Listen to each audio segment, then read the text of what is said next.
Hi guys, welcome back. So on this series we will do about the Etabs.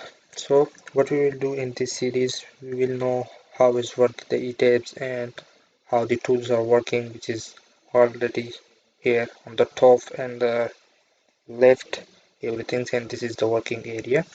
So this is the front of Etabs. This is 2016 version. So you can see here all thing which is on the top: file, edit, view, define, draw, select, assign, analysis, and design. Display after design. Detailings will give you all the details related to your members after the designing, and these three is managing your window. So what we will do, we will just start new model. If you're starting your new model, what will happen? They will need your code about which code you will use to design your structure, and you can use your one, which one you want. I will use metric and Eurocode because in Turkey they're using the Eurocodes because they are really near to Europe. And this one is Eurocode 3, and this one is about 2, which is a concrete design, and the one is steel design. So if you can stay with OK, this will be your window. What you will do, if you are designing a plan, so there is also x-axis and y-axis, so you have to draw your plan related to here, but you can bring your like grid lines from the AutoCAD directly here. So we will not do it that way, but we are just introducing what's the Etabs is working and how we will design and how the window is looking and which type of tools we can use here. So if this is like x-axis and y-axis the same, and all dimension and x-axis and y-axis is same, so we have just like one story, so number of stories 1, and it is okay with grid lines. So you will see here my 2D and 3D plan on the eTab. So this tab here in the left, as I said, this is using for the details which is here, but when you design and everything, you will see your member interior, exterior, everything in the details. But now we are not using here, so after design we will use. Now this is the 3D and this is the 2D. As I said, this is my x-axis and this is my y-axis. Each dimension in x-axis is 8 meter, so you can see here 8 meter, 8 meter, 8 meter. Actually this is the main window, but how the etabs is working, so you can see here I draw this tree that you can see how the etabs is working. The first thing is, if you are designing a structure, you have to define some things which is will exist on the etabs, like defining. So what you will define, you have to define your member, like column, beam, okay, bracing, something like that. And you have to find the area because you will place the floor area, slab areas, so you have to define area as well. You have to define loads, which type of loads: dead load, live loads, earthquake loads, wind loads, snow loads. If you are designing in something like that, there is no wind. Wind is everywhere, but if you are designing a low height building, so you can't choose your wind, and also not slow, but earthquake is something like that. So you have to define your loads as well, and you have to define combination, which combination will be exist on that structure related to your code. Like if you are using the ACI code, so they're using 1.4 multiply dead load plus 1.6 multiply by live load, same as Euro codes. So you have to define these things. So how to define these things? You will come to the etabs, and what you will do here, define the material, which material you will use. Like I am using 4000 psi, but if you are want to change it, so just add new material. I am using steel concrete now, and this one is about I am using euro code, so here you have to euro and now you will see related to the steel. These four members, the lowest grade is 235, and related to the concrete, here I am using C20 to C25 because this is normally using in the normal structures. So these are my okay. So what I define my material. So now you will have to define the members. So select property section properties. So you can find here beam and column in this property, and related to the slab section, so you can find here the slab section. What did I said? I said you have to find frame, area, and loads, etc. So I find my frames here and area here.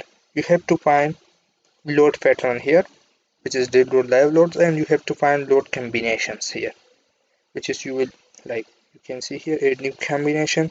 If I have dead load, so I will say just multiply by 1.4.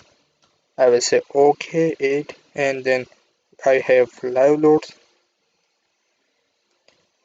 which is 1.6, and this is also okay. So this is my one combination, which is 1.4 multiplied by 1.6. This is my one combination. So you have to find these all things before starting.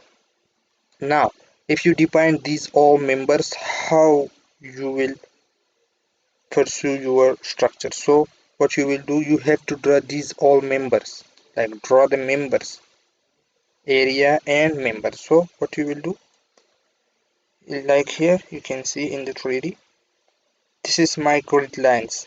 If you see here, these are my the grid lines. So you have to find these things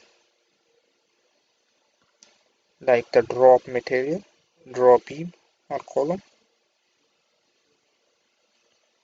Click here and click here. Okay, so when you are taking this uh, member, you have to see which type of member I am drawing. So if before defining you can't draw your member from steel or concrete or column or beam. So after defining you will draw your members. Then what you will do, you will assign your loads. Okay, what you will do, you will assign your all loads which is existing on them, on their structures. Like uh, in your structure you have live loads, so you will apply your live loads, you will apply your dead loads, earthquake load, wind load, and snow load. How you will do, here is the option in assigning. Here assigning, this is the loads, the point load, distributed loads, and here is the area load. But one thing we didn't write in here, so all members, which is vertical members like columns, have support. So you can also assign the supports at the base of the column. So we didn't write in there, but this is simple. Like you just click the base of the column and assign the support. Okay. Now, if you applying your all loads on your structure, first you find your member, then draw on real structure, then you applied all loads. What you will do, you will analyze. Okay, so what you will do, you will analyze which member is going to be buckle, flexure, shear, deflection, these things. So when you analyzing, you just came here and here is analyze. Check your model, check your members. So run analysis, you will see all member will deflect and everything. So if the deflection is like 30 millimeter, how you will say this is safe or not? So this is also related to your code. What you will do, you will just simple apply your formula on Excel, which is denoted by your book, like the euro codes saying you length divided by 300. So L divided by 300 is will give you the uh, allowable deflection, and you will see with your structure if this is low, so it's safe. If it's not, so you have to change your member dimension. So these fours you have to check with your related code. Okay, when you analyze, you will see these things noted in your Excel. Then what you will do, you will design, use your code, and sometime here like what you will do, simple things here, you will apply it and here is allowable. Okay, so if your applied is 13 millimeter and here is allowable 12, so it's mean not safe. Simple. So these things you will apply with your design code book. So this is the simple rule which is using in Etabs, but you have to knowledge about these books and code as well. Okay, software is very easy. You can draw and here in simple like drawing and applying your loads everything, but everything you will be represents your book. So this is the intro. In the next video what we will do, we will define everything, beam, column, loads, everything. Then next we will draw, then we will apply it our loads, assign, then design and analysis stuff. Thanks, see you.